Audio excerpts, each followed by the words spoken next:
안녕하세요, 여러분. 오늘은 하루에 딱 12시간만 굶으면 우리 몸속에서 일어나는 놀라운 현상에 대해 이야기해 드리려고 합니다. 그리고 이건 제가 만들어낸 이야기가 아니에요. 2016년 노벨 생리의학상을 받은 과학적으로 검증된 현상입니다. 저는 내과 전문의 김현우입니다. 이 채널에서는 복잡한 의학 정보를 여러분이 실제 생활에서 바로 쓸 수 있는 언어로 풀어드리고 있습니다. 오늘 다룰 주제는 오토파지, 한국어로는 자가포식이라고 하는데요. 일본의 오스미 요시노리 교수가 이 연구로 노벨상을 받았습니다. 세포가 스스로 내부의 노폐물을 청소하는 현상인데 이게 왜 중요하냐면 이 청소가 제대로 이루어지지 않을 때 우리 몸에 만성염증이 쌓이고 대사질환이 생기고 심지어 치매와 같은 신경퇴행성 질환의 위험도 높아지기 때문입니다. 오늘 이 영상 한 편만 제대로 보시면 왜 그 많은 전문가들이 간헐적 공복을 권장하는지 그 과학적인 이유를 정확하게 이해하실 수 있습니다. 그럼 먼저 문제를 짚어볼게요. 한국인의 평균 식사 간격을 아십니까? 연구에 따르면 한국인의 평균 식사 간격은 약 9시간에서 10시간입니다. 아침을 7시에 먹고 점심을 12시에, 저녁을 7시나 8시에 먹는 패턴이죠. 이 패턴의 문제는 오토파지지가 본격적으로 시작되기도 전에 다음 식사를 해버린다는 겁니다. 우리 몸은 마지막 식사를 마친 후 혈당과 인슐린 수치가 충분히 떨어져야 세포 청소 모드로 전환됩니다. 그 전환이 일어나는 시점이 대략 공복 10시간에서 12시간 사이입니다. 즉, 많은 분들이 오토파지가 막 켜지려는 시점에 다시 식사를 하면서 그 스위치를 꺼버리고 있는 겁니다. 매일, 몇 끼, 반복적으로요. 이게 왜 문제냐면 세포 청소가 미루어지면 손상된 단백질과 죽어가는 세포 소기관들이 세포 안에 축적되기 시작합니다. 이것들이 바로 만성염증의 연료가 됩니다. 그리고 만성염증은 당뇨, 고혈압, 지방간, 심혈관 질환, 그리고 암의 공통 기반입니다. 그러면 어떻게 해야 할까요? 방법은 생각보다 훨씬 단순합니다. 복잡한 다이어트 프로그램이 필요 없고 돈도 들지 않습니다. 단 하나의 원칙입니다. 하루 중 식사를 하는 시간을 12시간 이내로 제한하는 것입니다. 가장 쉬운 실천 방법을 알려드릴게요. 저녁 식사를 오후 7시에 마칩니다. 그리고 다음날 아침 7시에 첫 식사를 합니다. 그 사이 12시간 동안은 아무것도 먹지 않습니다.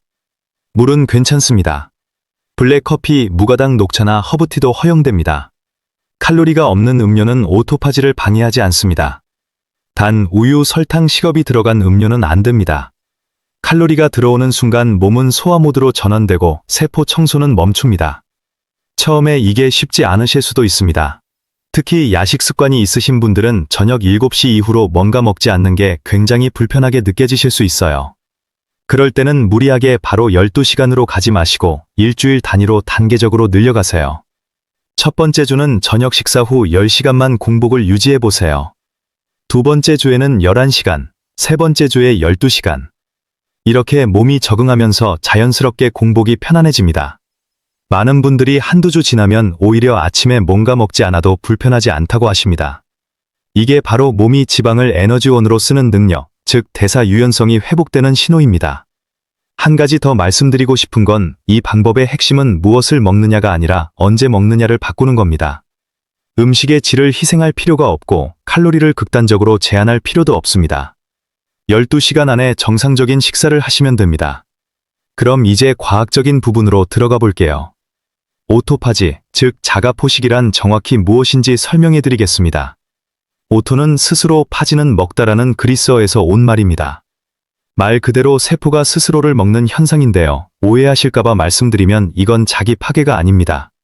정확히는 세포 내 재활용 시스템입니다. 우리 세포 안에는 수명이 다한 단백질, 손상된 미토콘드리아, 바이러스나 세균의 잔해 같은 불필요한 것들이 계속 생겨납니다. 정상적인 상태에서 세포는 이것들을 분해해서 아미노산이나 에너지로 재활용합니다. 그런데 이 청소 시스템이 제대로 작동하려면 특별한 조건이 필요합니다. 바로 에너지가 풍부하지 않은 상태, 즉 공복 상태입니다. 음식이 들어오고 인슐린이 올라가 있는 상태에서는 세포가 성장 모드에 있기 때문에 청소를 할 이유가 없습니다. 반면 공복 상태가 길어지면 mTOR이라는 단백질 경로가 억제되고 AMPK라는 에너지 감지 효소가 활성화되면서 세포는 청소 모드로 전환됩니다. 이 청소 모드가 활성화됐을 때 어떤 일이 일어나는지 구체적으로 말씀드릴게요. 첫 번째, 손상된 미토콘드리아가 제거됩니다. 미토콘드리아는 세포의 발전소 역할을 하는데 이것들이 손상되면 활성산소를 과도하게 발생시키고 세포에 독성을 줍니다. 오토파지는 이 손상된 미토콘드리아를 선택적으로 골라내서 분해합니다. 합니다. 이 과정을 마이토파지라고 합니다. 이것이 제대로 이루어지면 세포 에너지 효율이 올라가고 노화 속도가 느려집니다. 두 번째, 비정상 단백질이 분해됩니다. 치매, 파킨슨병, 루게릭병 같은 신경퇴행성 질환의 공통점이 뭔지 아십니까? 뇌 신경세포 안에 비정상적으로 접힌 단백질 덩어리가 축적된다는 겁니다. 알츠하이머에서는 아밀로이드 베타와 타우 단백질, 파킨슨에서는 알파시누클레인이 그것입니다. 오토파지그 파지가 활성화되면 이런 비정상 단백질 덩어리를 청소하는 데 도움이 됩니다. 이것이 바로 공복과 치매 예방 사이의 연관성이 연구되는 이유입니다. 아직 임상적으로 확립된 치료법이라고 말할 수는 없지만 동물 실험과 관찰 연구들에서 일관되게 긍정적인 신호가 나오고 있습니다. 세 번째, 염증이 감소합니다. 세포 안에 노폐물이 쌓이면 인플라마솜이라는 염증 복합체가 활성화되어 사이토카인을 분비합니다. 오토파지는 이 인플라마솜의 과활성화를 억제하고 전신 만성 염증 수치를 낮춥니다. C 반응담배, 즉 CRP 수치가 높으신 분들이 간헐적 공복 후 수치가 개선된다는 임상 데이터가 여럿 있습니다. 네 번째, 인슐린 감수성이 개선됩니다. 12시간 공복이 반복되면 인슐린에 대한 세포의 반응성이 높아집니다. 같은 양의 인슐린으로 더 효과적으로 혈당을 조절할 수 있게 된다는 뜻입니다. 공복 혈당이 경계선에 있으신 분들 혹은 당화혈색소가 조금 높으신 분들께 특히 유의미한 부분입니다. 이제 가장 중요한 부분을 말씀드려야 합니다. 저는 의사로서 이 방법이 누구에게나 안전하다고 말씀드릴 수가 없습니다. 특정 분들께는 이 방법이 위험할 수 있습니다. 그래서 지금 말씀드리는 내용은 반드시 기억하셔야 합니다. 가장 중요한 주의 대상은 당뇨약을 복용 중이신 분들입니다. 특히 설포닐 우레아 계열의 약물, 예를 들면 글리메피리드,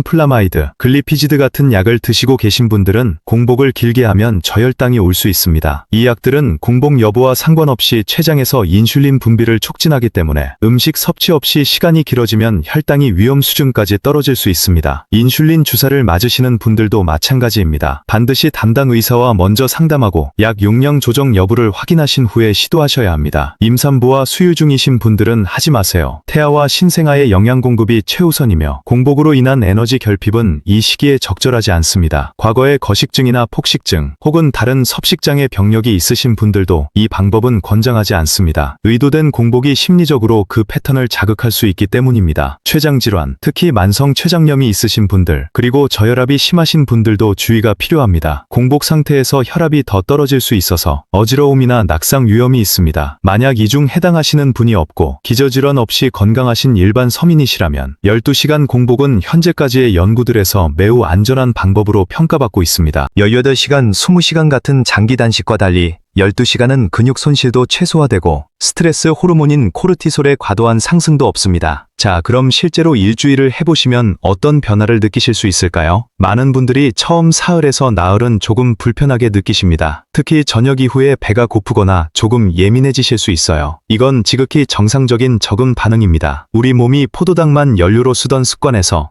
지방도 연료로 쓸 수 있도록 전환하는 과정에서 생기는 일시적인 불편함입니다. 그런데 대략 5일에서 7일차가 되면 다르게 느끼시기 시작합니다. 아침에 일어날 때 속이 훨씬 가볍습니다. 자다가 소화를 완전히 마친 상태로 깨어나기 때문입니다. 오전 중에 머리가 맑아지는 느낌, 집중력이 올라가는 느낌을 받으시는 분들이 많습니다. 이건 케톤체 생성과 관련이 있는데요. 공복 상태에서 간이 지방산을 분해해서 케톤체를 만들고 이것이 뇌의 연료로 쓰일 때 많은 분들이 정신이 맑아지는 경험을 합니다. 복부 불편감이나 더부룩함도 줄어드는 경우가 많습니다. 야간에 위장이 완전히 쉴 수 있는 시간이 생기기 때문입니다. 무게 변화도 나타날 수 있는데 첫 주에는 주로 수분과 글리코겐이 줄어드는 거라서 크게 의미 부여하실 필요는 없고 2주에서 4주가 지나면서 실질적인 체성분 변화가 시작됩니다. 마지막으로 꼭 말씀드리고 싶은 게 있습니다. 오토파지는 만병통치약이 아닙니다. 그리고 12시간 공복이 나쁜 생활 습관 전체를 상쇄해주지는 않습니다. 담배를 피우시거나 극도로 수면이 부족하시거나 극심한 스트레스 상태이시라면 그것들이 훨씬 더 큰 건강 영향을 미칩니다. 12시간 공복은 이미 어느 정도 건강한 기반 위에서 더 세포 수준의 최적화를 더하는 도구라고 이해하시는 게 맞습니다. 하지만 그 반대로 이것만큼 비용 없이 세포 수준에서 변화를 만들 수 있는 방법도 거의 없습니다. 약이 필요하지 않고 특별한 식품이 필요하지 않고 헬스장이 필요하지 않습니다. 밥을 먹는 시간을 조금 조정하는 것만으로 2016년 노벨상을 받은 메커니즘을 활성화할 수 있습니다. 오늘부터 딱 일주일만 시도해보세요. 저녁 7시에 마지막 식사를 마치고 다음날 아침 7시 전까지는 물과 차만 마시세요. 그리고 7일 후에 아침에 일어나는 느낌이 어떻게 달라졌는지 스스로 느껴보세요. 경험해보신 분들은 댓글에 공복이라고 남겨주세요. 여러분의 경험이 다른 분들에게 큰 용기가 됩니다. 영상이 도움이 되셨다면 구독과 알림 설정 부탁드립니다. 다음 주에는 신장을 서서히 망가뜨리는 의외의 음식들에 대해 다룰 예정입니다. 여러분이 매일 드시는 음식 중에 신장에 생각보다 훨씬 큰 부담을 주는 것들이 있습니다. 다음 주도 꼭 찾아주세요. 건강하세요.